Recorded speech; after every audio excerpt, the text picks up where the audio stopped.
Wow, cake किस लिए? मेरा बर्थडे तो चला गया, अब अपने बर्थडे के लिए खुद केक बनाओगी नहीं? और अब तक हमारी 1 मंथ एनिवर्सरी भी नहीं आई है, तो ये किसके लिए? वेल, इस घर का जो सबसे इम्पोर्टेंट सदस्य है, बस थोड़ी ही देर में उनका बर्थडे आने वाला है। किसका?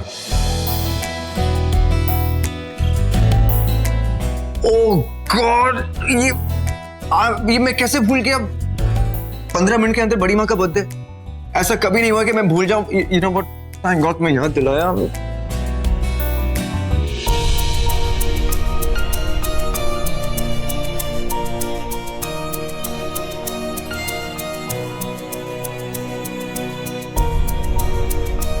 वो आइसिंग करनी है। या यू राइट, आइसिंग। वैसे तुम्हें कैसे पता कि आज बड़ी माँ का बर्थडे? जो लोग हमारी जिंदगी बदल देते हैं उनके बारे में पता करना पड़ता है।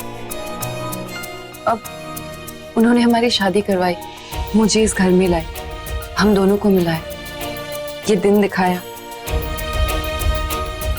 कितनी फिक्र है तुम्हें उनकी? क्या है ना शिवांगी की घर में इतना कुछ हुआ है अमन अंकल के। इसीलिए मैंने कुछ सोचा है। क्या? क्यों ना हम बड़ी मम्मी का बर्थडे सेलिब्रेट करने के लिए कहीं बाहर जाएं? बाहर?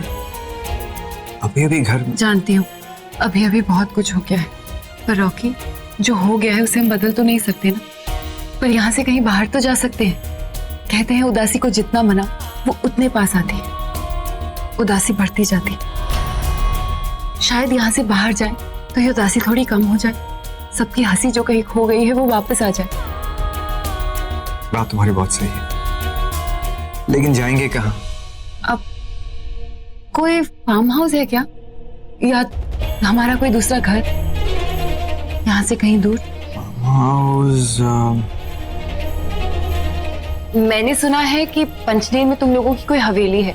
एक बार बड़ी माँ को कहते हुए सुना था कि बहुत याद आती है उन्हें उस जगह की। क्यों ना हम वहीं चले और पुरानी यादें भी ताजा हो जाएंगी। पंचनेर के बारे में सुना तो था बड़ी माँ के मुंह से, कह रही थी कि हमारी एक बहुत ही पुरानी पुश्तैनी हवेली है, वहां पे जा सकते हैं। तो फिर हम सब वहीं जाएंगे। That's a good idea। लेकिन बड़ी माँ से कुछ मत बोलना, सरप्राइज है। खुशी नहीं, मातम होगा।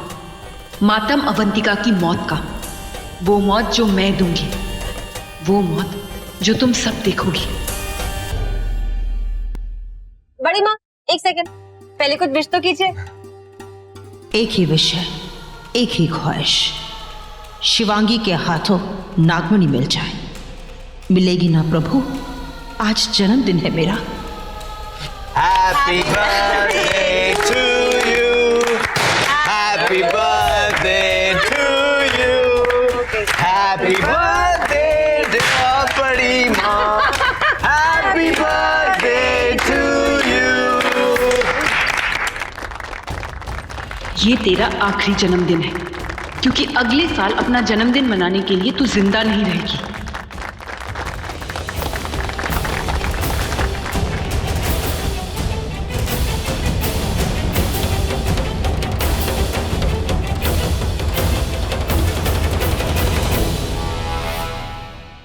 अच्छा बड़ी माँ, आपके लिए एक गिफ्ट है, आप मना नहीं करेंगी हम सब की तरफ से। क्या? बड़ी माँ देखिए, हम सब चाहते हैं कि हम सब बाहर जाएं। वो कैसे? बड़ी माँ प्लीज, आप मना नहीं करेंगी। और द बेस्ट पार्ट ये है कि हम सब साथ में चलेंगे आपके। कहते हैं ना, दुख में अगर अपनों का साथ हो तो दुख भी मुस्कुराने लगते हैं। ठीक है, अगर तूने फैसला कर ही लिया है तो चलो चलते। पर हम जा कहाँ रहे? सरप्राइज। ओह, सरप्राइज? ठीक है।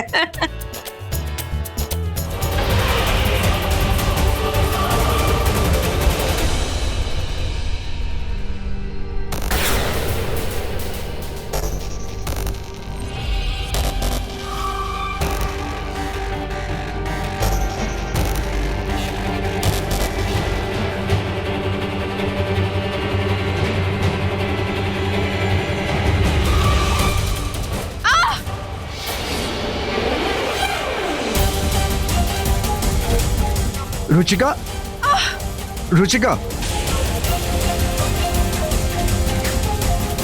रुचिका क्या हुआ तुम्हें? रॉकी रॉकी बेटा मैं बताती हूँ। वो क्या है ना, ये काली नाक मतलब इसकी नाक बह रही थी, चक्कर चक्कर खा के गिर गई। अरे तुम लोग उठाओ ना। मैं तू कहाँ उठा रहा है, पहले तू तो उठ। हम सब है ना, हम इसे उठा लेंगे। अब इतने सारे मेहमान हैं, तू इन्हें संभाल, हम इसे संभाल लेंगे। जरा आप इन्हें उठाने का कष्ट करेंगे प्लीज। मानो संभल के। आराम से आराम से।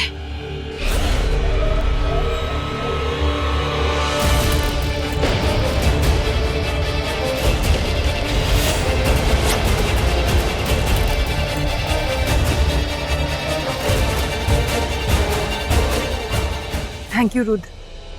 आज तुम अगर वो पानी लेकर नहीं आते तो मेरा नागिन रूप सबके सामने आ जाता। पर तुम्हें कैसे पता चला कि वो लोग बिच्छू लेकर आए? और तुम्हें वो पानी मिला कहाँ से? मुझे इतना तो पता था कि जब उन लोगों को पता चलेगा कि अवंतिका के लिए किसी ने जाल बुना तो उनका सबसे पहला शक तुम पे जाएगा। और यामिनी उनकी मास्टरमाइंड, तो मैंने सबसे पहले यामिनी का पीछा किया।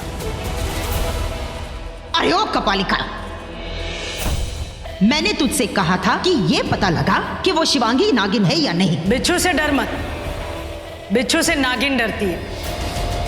तेरे घर में अगर कोई नागिन है और वो नागिन अगर शिवांगी है तो ये बिच्छू उसे काट लेगा। मैंने गुफा तक यामिनी का पीछा किया। लाख कोशिश करने के बाद भी मैं गुफा के अंदर घुस नहीं पाया। फिर मैंने बाहर से सुना कि वो जानना चाहती थी कि तुम नागिन हो या नहीं, इसीलिए उसने तुम पे बिच्छू छोड़ने का प्लान किया।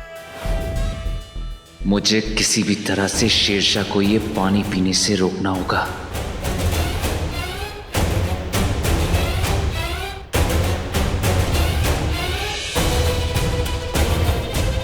मुझे किसी भी तरह से तुम्हें वो पानी पिलाना था, इसलिए मैंने आलिया का भेष बदला और रॉकी को रास्ते से हटाया।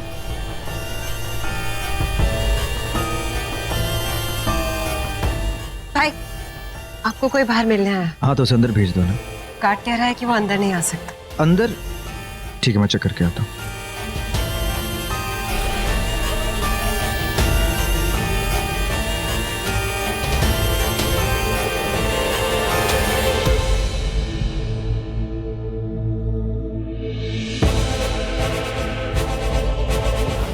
उसके बाद मैं रॉकी बन के यामिनी और रुचिका के पास गया।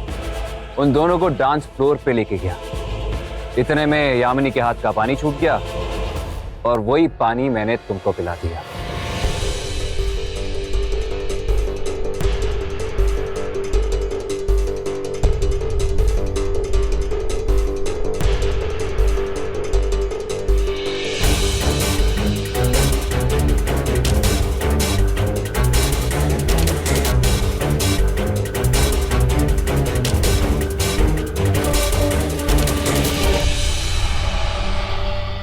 सवाल मत करो, जवाब तुम्हें मिल जाएगा।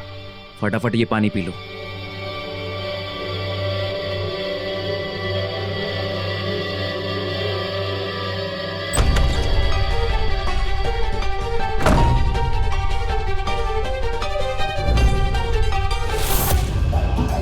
बाहर कोई नहीं था।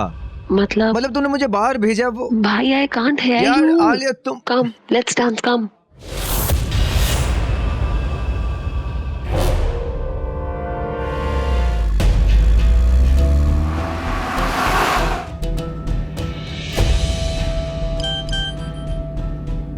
मैं अवंतिका को लेके मधु की पहाड़ी पर जा रहा हूँ, जल्दी पहुंचो। मुझे मध की पहाड़ी पर पहुंचना है, पर अब तक तो मुंबई ही नहीं पहुंचे।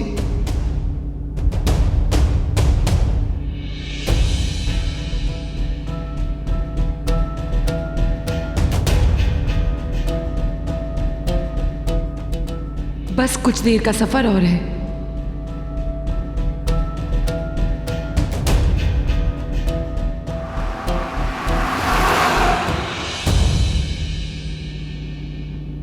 अरे कहाँ जा रहे हो? वो साइन बोर्ड देखो, मुंबई जाने का रास्ता दाहिनी तरफ था। रिलैक्स जा, शॉर्टकट, जल्दी पहुंच जाएंगे। पर ये तो कच्चा रास्ता है। देखो अगर रास्ते में कहीं अटक गए तो, और फिर स्ट्रीट लाइट्स भी नहीं है। ओहो, घबरा क्यों रही हो तुम? मैं हूं ना, कुछ नहीं होगा तुम्हें। नहीं शिवांगी, अपने आप पे काबू रख, नहीं तो इसे शक हो जाएगा। क्या हो, घबरा क्यों रही हो? कुछ नहीं, तुम ठीक कह रहे थे। तुम्हें रास्तों के बारे में मुझसे ज्यादा पता है। जी हुजूर। अब एक काम करो, तुम आराम से रिलैक्स करो।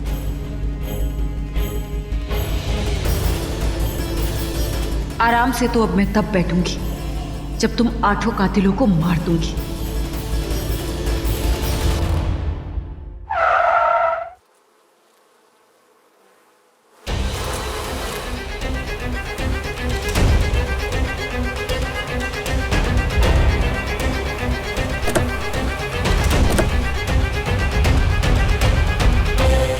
मक्खियों की रानी, आज तेरी कमजोरी तेरी मौत की वजह बनेगी। आज तू मरेगी। पर ये शिवांगी क्यों नहीं आई अभी तक? कुछ देर और इंतजार कर लेता हूँ।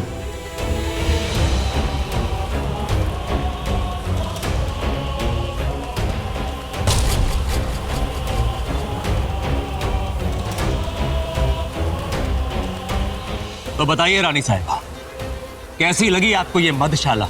शहर में इतना सारा शहद और शहद पीने वाले अनजान, हमें कैसे नहीं पता चला? लेकिन हम जानते थे रानी साहिबा, हमने जानबूझ के आपको नहीं बताया। हमें लगा कि आपको अचानक एक दिन यहाँ ले आएंगे, और जिस रानी के दिल के गुलाम हैं उसी के बादशाह बन जाएंगे। तो आइए शहद भी चखते हैं और शक्तियां भी। जी जी, क्यों नहीं।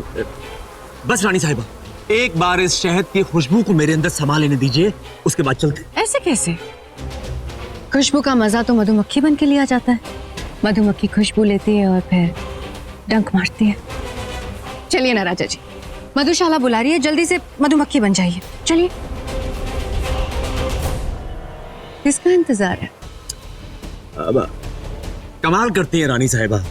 रानी आप हैं, पहला अधिकार आपका है, हम कैसे चले?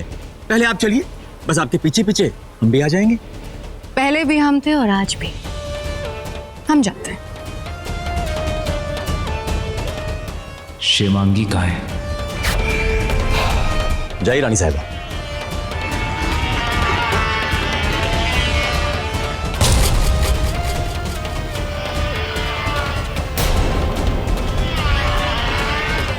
शिवांगी जल्दी आओ। ये रुक क्यों गई?